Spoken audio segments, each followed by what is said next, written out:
Hello दोस्तों, कैसा आप सभी लोग। Welcome to my YouTube channel. आज मैं आपको बताऊंगा अवर इन्वायरमेंट। ठीक है, अवर इन्वायरमेंट मतलब कि हमारा वातावरण। अवर मतलब हमारा और इन्वायरमेंट मतलब वातावरण। ठीक है, तो आज मैं आपको अवर इन्वायरमेंट के ऊपर कुछ जीके के क्वेश्चंस बताऊंगा, वातावरण के ऊपर कुछ क्वेश्चंस समझाऊंगा। ठीक है दोस्तों, तो चलिए।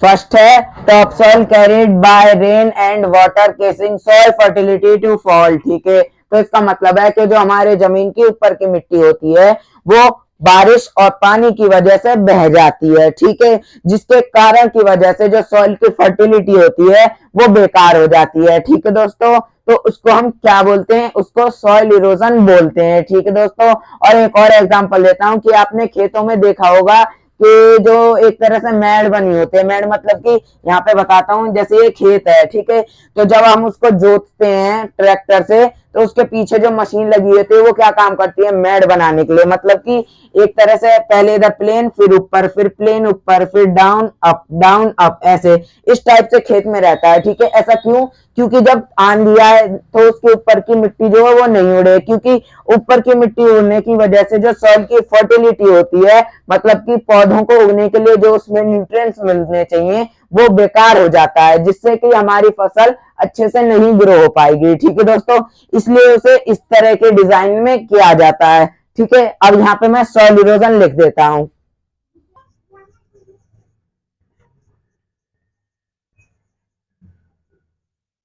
ठीक है दोस्तों, इसको हम सॉइल इरोजन कहते हैं।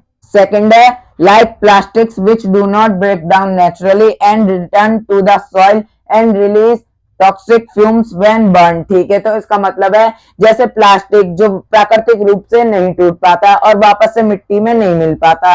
अब आपको इसका मतलब समझ में नहीं आया होगा कि वो प्राकृतिक रूप से नहीं टूट पाता। ठीक है, अब मैं आपको इसकी वजह समझाता हूँ। क्योंकि प्राकृतिक रूप से टूटने के लिए उसको प्राकृतिक होना जरूरी है, लेकिन प्लास्टिक तो मैन मेड है, मतलब कि इंसानों द्वारा बनाया गया है, इसलिए वो प्राकृतिक रूप से नहीं टूट पाता मिट्टी में। ठीक है, अब रही मिट्टी में मिलने की बात। मिट्टी में इसलिए मिलने की बात रही, जैसे अब सॉइल नेचुरल है, अब उसमें हम नेचुरल चीज ही डालेंगे तो वो मिट्टी में घुल जाएगी, वो दिखेगी नहीं। ठीक है, और लेकिन प्लास्टिक तो मैन मेड है, अब मैन मेड को नेचुरल थिंग में डालोगे तो वो तो अलग दिखेगी ही। अब जैसे आपके पास रेड कलर है, अब उस रेड कलर में आप ब्लैक कलर डाल दोगे तो उसका कलर डिफरेंट हो जाएगा, वैसा नहीं मिलेगा। लेकिन अगर आप रेड कलर में ही रेड कलर डालोगे तो वो रेड कलर ही रहेगा, मतलब कि वैसा ही रहेगा।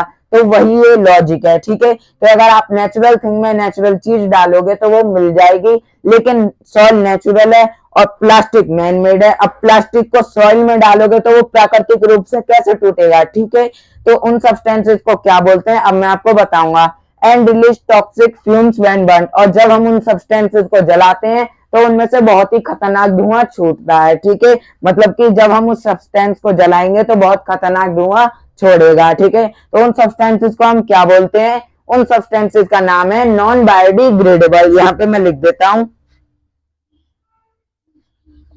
नॉन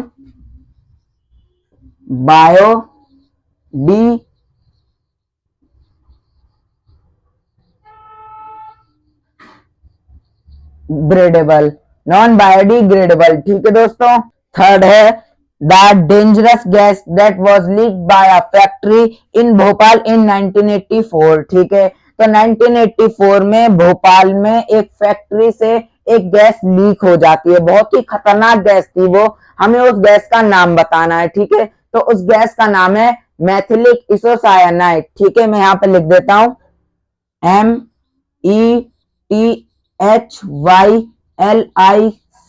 मैथिलिक, ISOCYANITE,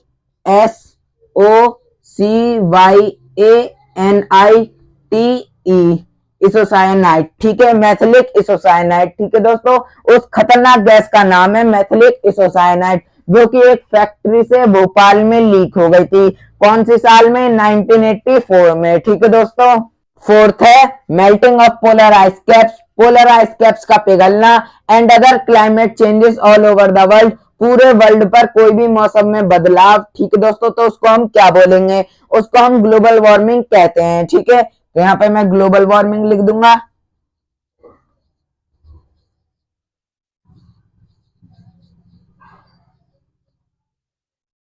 ठीक है, ग्लोबल वार्मिंग। ठीक है दोस्तों, फिफ्थ है डस्ट, सूट एक्सेट्रा इन एटमॉस्फेयर हार्मिंग रेस्पिरेटरी ऑर्गन्स। ठीक है, डस्ट मतलब की धूल, सूट मतलब की धुआं, ठीक है, और एक्सेट्रा मतलब आदि। ठीक है, धूल और धुआं और भी आदि इन एटमॉस्फेयर हमारे वातावरण में हार्मिंग रेस्पिरेटरी ऑर्गन्स, हमारे जो रेस्पिरेटरी ऑर्गन्स होते हैं मतलब कि जो सांस लेने में मदद करते हैं ऑर्गन्स, उनमें हार्म करता है, मतलब कि हानि पहुंचाता है उनको। ठीक है, जैसे कि अब डस्ट है हमारे एटमॉस्फेयर में रहती है, अब हम आंधी आती है जब, तो हम बाहर ऐसे घूमते हैं तो वो डस्ट जो हवा में उड़ती है मिट्टी, वो हम जब सांस लेते हैं तो वो हमारे अंदर भी चली जाती है, लेकिन हमें दिखता नहीं है इतना, क्योंकि वो हमारे नेक्ड आइज से नहीं दिखता है। ठीक है दोस्तों, तो वो हमारे जैसे लंग्स हैं उनमें जाकर जम जाता है, जो कि फिर उनको हानि पहुंचाता है, हार्म करता है। ठीक है दोस्तों, तो उसको हम बोलते हैं पार्टिकुलेट्स। ठीक है, डस्ट सूट जो हमारे रेस्पिरेटरी ऑर्गन्स को हार्म करते हैं उसको हम पार्टिकुलेट्स बोलते हैं।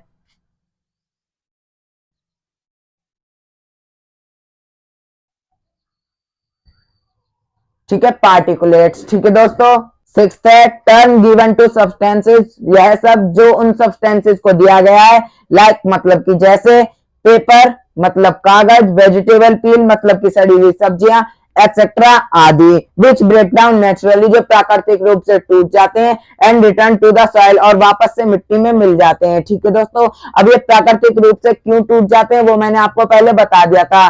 जैसे कि अब ये पेपर है, पेपर नेचुरल थिंग से बनता है, पेड़ों से बनता है, प्राकृतिक चीज से बनता है, तो इसलिए वो प्राकृतिक रूप से वापस से मिट्टी में मिल जाता है। और वेजिटेबल पील मतलब कि सड़ी हुई सब्जियां, वो भी प्राकृतिक होती हैं, इसलिए वो प्राकृतिक रूप से वापस से मिट्टी में मिल जाती हैं। तो इन सब्सटेंसेस को हम बायोडिग्रेडेबल सब्सटेंसेस बोलते हैं। यहाँ पे मैं बायोडिग्रेडेबल लिख दूंगा।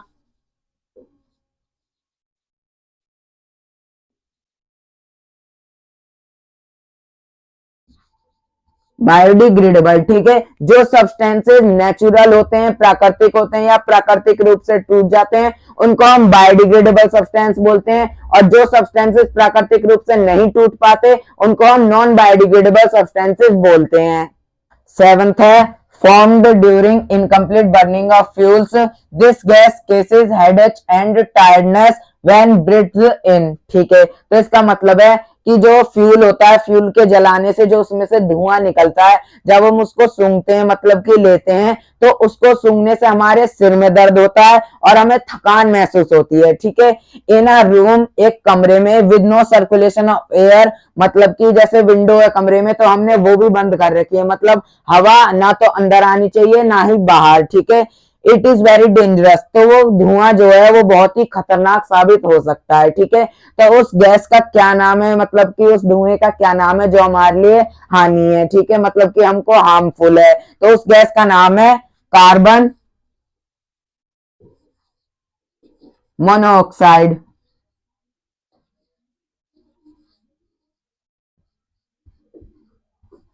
कार्बन मोनोऑक्साइड, ठीक है, कार्बन मोनोऑक्साइड जो गैस है वो हमारे लिए बहुत ही हार्मफुल है। ठीक है दोस्तों, turning organic materials like vegetable peel etcetera, ठीक है, ऑर्गेनिक मटेरियल का बदलना, ऑर्गेनिक मटेरियल में लाइक वेजिटेबल पील मतलब की सड़ी हुई सब्जियां एक्सेट्रा आदि, ठीक है, into a rich mixture that make soil fertile, एक अच्छी चीज में बदलना जो कि मिट्टी को फर्टाइल बना दे। अब मिट्टी को फर्टाइल कैसे बनाती है, आपने खाद का नाम तो सुना ही होगा, जो कि गोबर की भी बनती है और सड़ी हुई सब्जियों की भी। ठीक है, जैसे गोबर को हम पेड़ की जड़ पे लगा देते हैं एकदम ऊपर मिट्टी पर, ऐसे ही सड़ी हुई सब्जियों को भी मिट्टी में मिला देते हैं, जो कि मिट्टी में जो न्यूट्रिएंट्स को पूरा करने में मदद करती है और सॉइल को फर्टाइल बना देती है। तो और ऑर्गेनिक मटेरियल को रिच मिक्सचर में बदलने का प्रोसेस को हम कंपोस्टिंग कहते हैं। ठीक है दोस्तों, तो यहाँ पे मैं कंपोस्टिंग लिख दूंगा।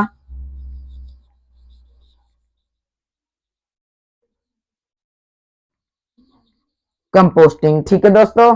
ठीक है दोस्तों, तो मैंने आपको बता दिया है अवर इन्वायरमेंट के ऊपर 8 क्वेश्चन, ठीक है, जो कि जीके में आते हैं। अवर इन्वायरमेंट का मतलब कि हमारा वातावरण। ठीक है, अगर आपको इसका पार्ट 2 देखना है तो चैनल को सब्सक्राइब करना होगा और वीडियो को लाइक करना होगा। ठीक है दोस्तों। और हाँ, जैसा कि मैंने आपको शॉर्ट वीडियो में बता दिया था कि मैं 29 डेट को लाइव स्ट्रीमिंग करूंगा, ठीक है, मतलब कि यूट्यूब पे लाइव आऊंगा।